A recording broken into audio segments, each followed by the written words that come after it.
What happens when the prince who gave up everything for honesty realizes the person holding the microphone doesn't want honesty, just a spectacle? The lights on Oprah's set glowed soft and warm, the same cozy stage that had made millions lean forward to watch other people's wounds turned into primetime gold. Prince Harry sat across from her, his hands resting easy on his knee, eyes steady under the glow that promised this would be safe. Safe to open up, safe to trust. But just behind Oprah's practiced smile, he could see the flicker, that glint that said the next question wasn't about answers. It was about the crack the audience came to watch him show. And somewhere behind the hum of the crew adjusting the camera angles, a hush settled in. The kind that says the crown you give up might still cost you more than you ever planned to pay. Oprah folded her note card in half, her smile wide enough to look warm but tight enough to feel like a trap. She leaned forward, her voice soft, the kind of soft that always came before she dropped the question that made the lights feel hotter. Harry, you've talked so much about truth, about protecting your family from the lies.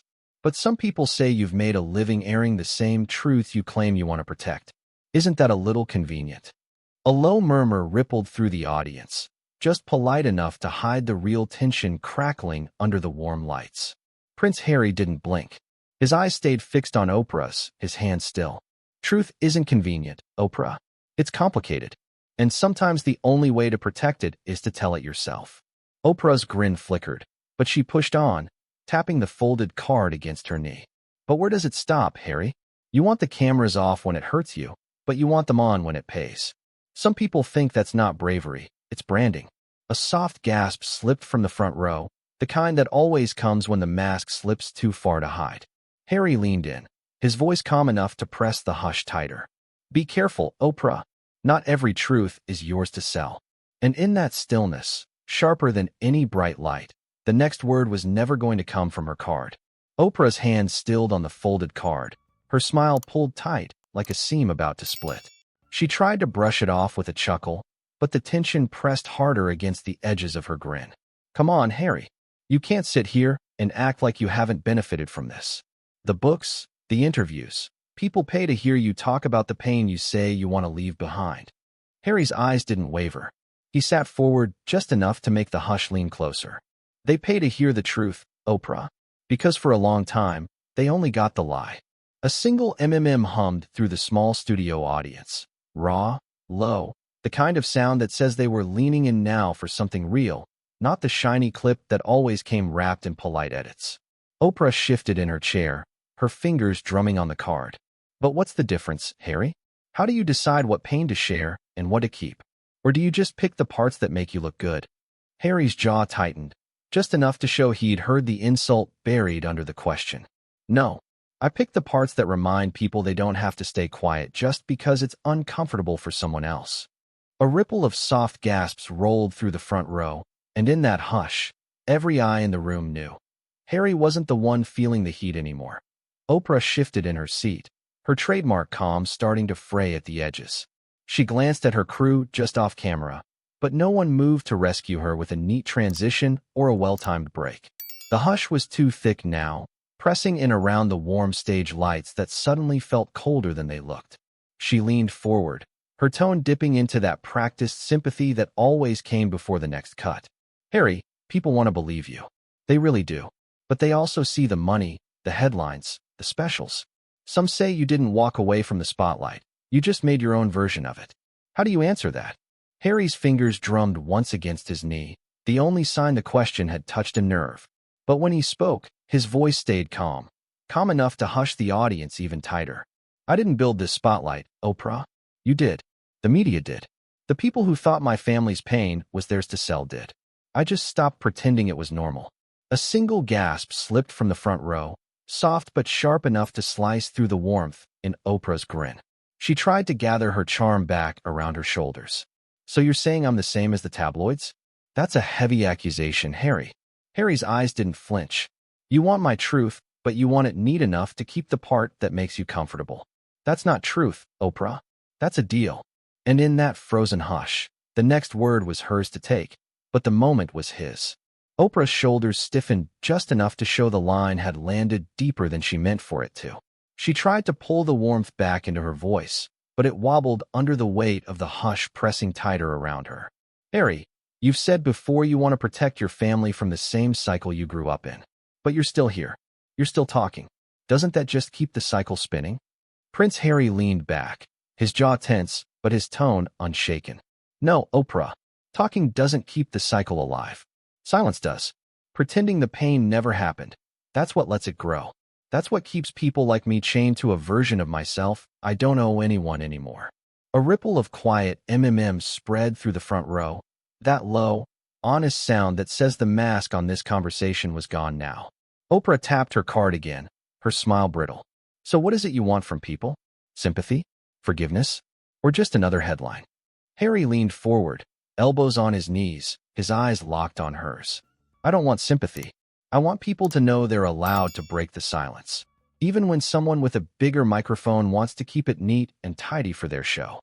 Oprah's lips parted like she might spin it back, but the hush swallowed her comeback before it formed. And in that frozen moment, the audience saw it too. This wasn't the prince playing victim. This was the man refusing to be someone's spectacle. Oprah folded her hands over her knee, her note card now more of a shield than a guide. She leaned in, trying for the gentle tone that had saved her so many times before. Harry, you know I care about your story, but you also know how this works. If you sit here and drop these truths, people will twist them. Headlines will run wild. So why not just hold some of it back? Harry's shoulders rose and fell with a single breath, the calm before a truth too big to squeeze back into the safe box she'd built. Because the silence costs more than the story ever will. I didn't walk away from everything to play polite when it matters most. A soft gasp rolled through the audience, the hush wrapping tighter, so heavy you could hear a chair creak in the back row. Oprah forced a soft chuckle, but it cracked in the middle. So you think you can control this? That people will just hear your side and leave it untouched? Harry's eyes sharpened, his voice steady as stone. No, I know they won't. But I also know not every truth is yours to slice apart for views. Not every wound is your headline. Oprah's mouth tightened, the warmth gone now, replaced by the cold edge of someone realizing her grip on the moment was slipping. And in that hush, raw, uncut, the next word wouldn't come from her card. It would come from the man she thought she could package like every other confession before him. Oprah shifted in her chair, the soft hum of the cameras suddenly louder than her famous calm. She tried for a softer angle, her voice dipping into that gentle push she'd used 1,000 times. Harry, you know people trust me to ask what they're afraid to say out loud. Don't you think you owe them answers, even the hard ones? Harry's eyes didn't blink. He leaned forward, his elbows resting on his knees, his tone so level it cut sharper than any raised voice could. No one owes you their open wound just because you promised to hold it gently. You're not their confessional, Oprah. You're a brand. And brands sell stories. A soft gasp slipped through the front row, not scandalous, just that slow that says a truth landed where spin can't bury it. Oprah's grin cracked, her fingers fidgeting with the note card like it might save her next line. She forced a chuckle, but it didn't reach her eyes. So you think I'm just like them? The tabloids? The ones you say ruined your life?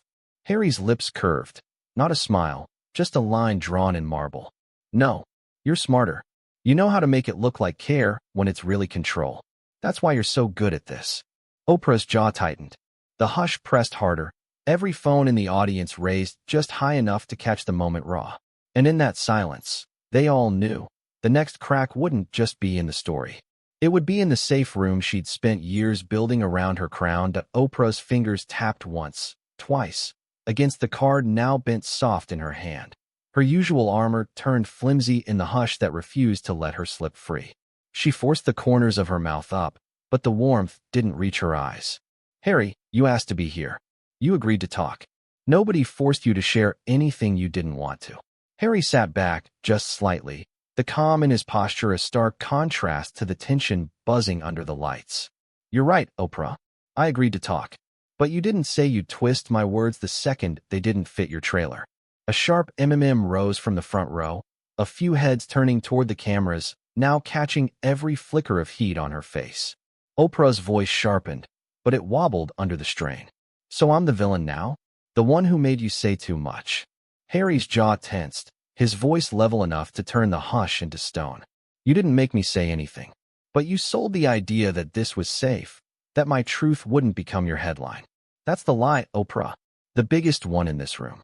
Oprah looked down, her eyes flicking to her producers just off camera. But no one moved. The hush pinned them all in place. And in that frozen moment, the next word would come from him. Not the brand, not the edit, not the friendly smile that had wrapped 1,000 confessions before his. Oprah's shoulders dropped just a fraction, her note card now so creased it looked like she'd been trying to squeeze her next line out of it. She opened her mouth, then shut it again, the hush in the studio pressing too tight for a spin to slip through. Prince Harry leaned in, elbows on his knees, voice steady as if the lights and cameras were gone. You asked me about loyalty, about my family, about what I owe them. Let me ask you, Oprah, what do you owe the people you drag into this chair? A ripple of low rolled through the audience, the air too thick now for polite claps or fake laughs. Oprah blinked, her voice faltering. I give people a voice. I've always given people a chance to be heard. Harry's eyes sharpened, the calm in his tone sharper than any headline she could write. You don't just give them a voice, you keep a piece of it. You wrap it in your logo and sell it like it's yours. That's not a chance, Oprah. That's a deal. Oprah's fingers trembled on the edge of her chair. She shot a glance at her crew, but the hush held them all hostage to the truth cracking through the stage. Harry sat up, his jaw set. Some truths aren't for sale. And you know it. A single gasp slipped from the second row, phones catching every word unedited. And in that hush, cold and raw, the final crack waited for him to stand. Prince Harry drew a single, steady breath that seemed to pull the entire hush tighter around him. He pushed back his chair, not fast, not dramatic, just firm enough that the quiet scrape made every person in the room forget how to blink.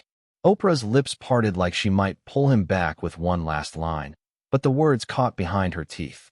Her note card slipped from her hand and landed on the floor, its edges bent like the promises they'd made him before the cameras rolled. Harry stood, his eyes locked on hers. Not angry, not cruel, just finished. You asked me why I won't stay quiet.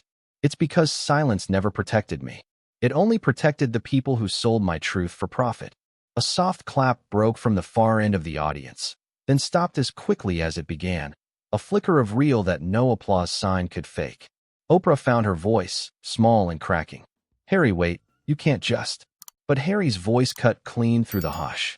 Not every truth is yours to sell. He stepped off the stage, not rushed, not rattled, just done. The lights stayed warm. The cameras kept rolling. But the mask they'd built around this chair cracked wide enough for the world to see what lay behind it. And when the clip spread, it wasn't Oprah's question people replayed. It was the line that rang out in every corner they'd once told him to keep quiet. Not every truth is yours to sell. And for once, they couldn't package that truth back into silence.